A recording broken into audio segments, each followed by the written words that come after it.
Hey everyone, it's Marquez again. Thank you for joining our latest episode of Off Core Minds podcast. Today, as usual, I'm alongside my co-host Joanne and Kyrie, and we have a special guest today with us, Tanya Hayden.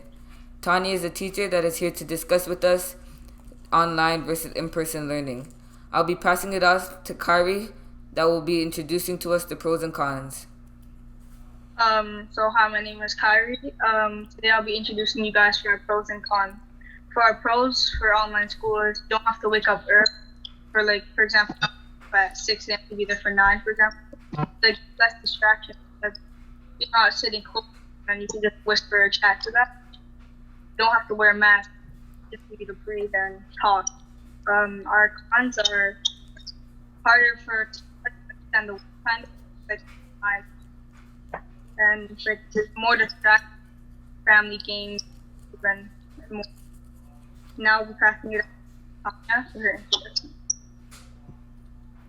So thank you very much for inviting me to your podcast, Marquez, Kyrie, and Joanne. I am very happy to be here. I am a teacher with York District School Board, and since the pandemic, I've actually been transferred 4 times.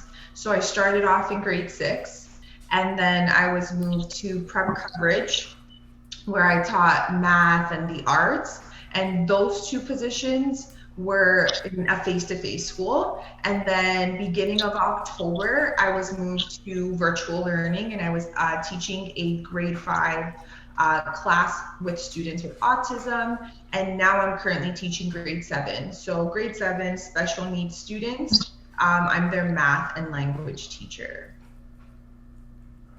Thank you for sharing that with us, Tanya. And now we'll introduce to you the questions. Awesome.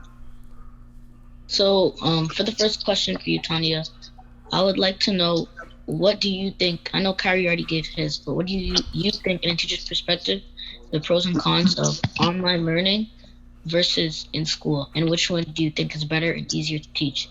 Awesome. Good question, Joanne. I made a couple points here. So for virtual learning, we'll start there. The pros, better attendance. And some of the feedback that I've gotten from my students are students that maybe were bullied in a face-to-face school are feeling a lot more comfortable virtually. So there's that comfort level. Cameras are off. They can kind of be themselves with a little bit of a shield. So I would say those are pros for virtual. And then cons, there's a lot of freedom. So a lot of freedom, a lot of distractions. As a teacher, it's very hard to get the attention of our students. And it's hard to connect. So cameras off, mics muted. It's really hard to make connections with our students. Face-to-face learning, my favorite.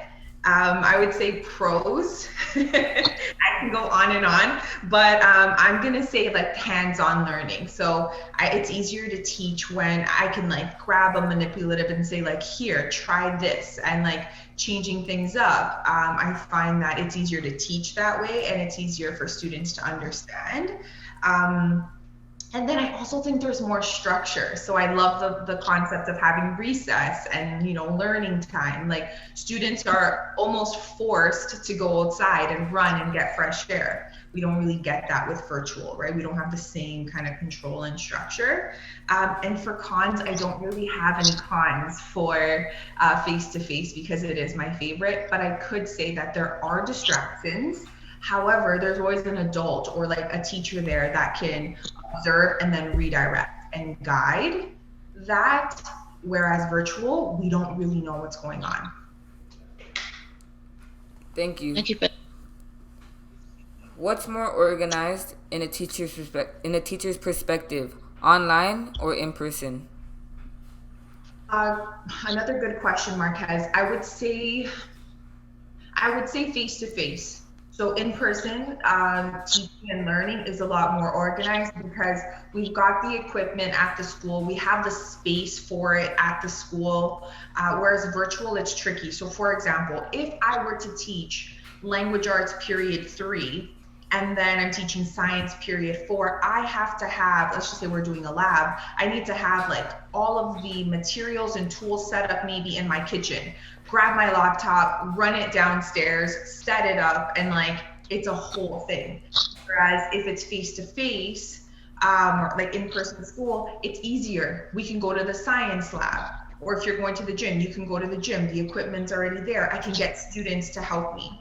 So definitely face-to-face school is a lot more organized. Thank you. With cameras off, do you trust students are being attentive?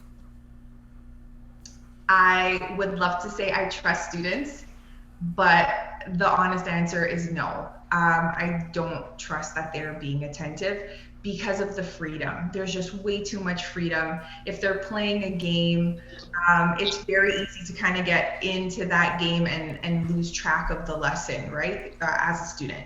So for me, cameras off, that's a big one. At least if cameras were on, teachers are pretty good at reading face and like body language. We can tell if a student is off track.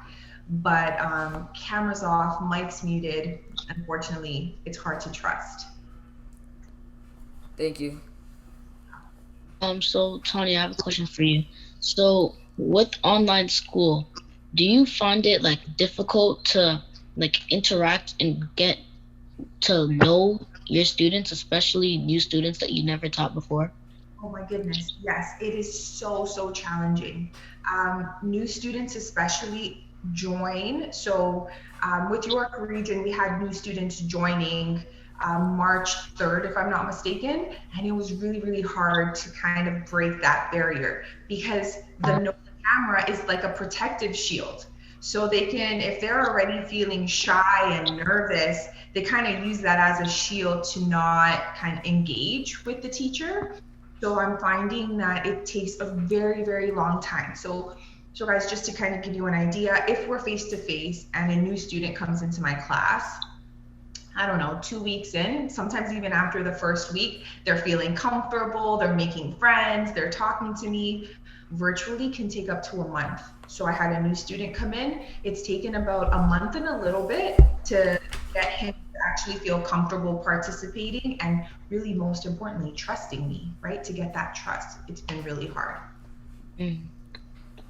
Is it difficult to get students to engage in class conversations when their mic is muted and they have distractions around them? Totally. I find that a lot of the time it feels like I'm talking to myself, and I tell students that. I'm wondering if I am alone, even if it's a simple question. I understand, if I'm asking a more challenging, like mathematical question, I understand the lack of engagement. But even sometimes as simple as, hey guys, how are you? And I'll get no response. And a lot of times it is because students are maybe playing a video game or watching YouTube or have totally left. Like they've attended the class, but they've like walked away from the computer. So I would say that is probably the most challenging, which is why I love this question, is the engagement. It is so hard to get my students engaged. Yeah. Thank you. I've got the last question for you. So, do you think that homework is beneficial to your students? And do you give out homework? And why do you give it out, or why not? Good question, John. I would say I don't give out homework. It is very rare that I do. I like to at least be able to be contacted. So if I give you classwork time, I like that better than giving you homework. Because if a student doesn't understand what they're doing in the class, like while we're teaching and we're engaging, there's no way they're going to be able to do their homework anyways. So unless we're doing like a big project and I'm realizing that we just don't have enough class time, I might say, okay, you know what, guys, this week I have to assign this for homework. So if you haven't finished, please do your final touches. But nothing big. I won't assign any actual homework. It's more, okay, if you haven't finished and if you understand what you're doing and you have time, then practice it for homework. But I think now being virtual, really hard. You guys are already online for so many hours. I don't assign homework because I rather you guys go outside. I'd rather you get fresh air. I'd rather you play ball or play any sort of sport or do anything creative like this podcast, rather than just continue to be glued to that screen with homework, right? Face-to-face changes things a little bit, but virtually especially, I'm very mindful not to give homework because you guys are already plugged in for so long. Thank you, Tanya. So this would be the end of our podcast. Thank you, Tanya, for joining us. We really appreciate it. And I would like all of you guys to check out her Instagram, which would be in the caption below. And also, I would like for you guys to check out our socials, Off Court Minds Podcast, which will be in our link tree in our bio. Thank you for listening. Juwan, Kyrie, Marquez, and Tanya are out.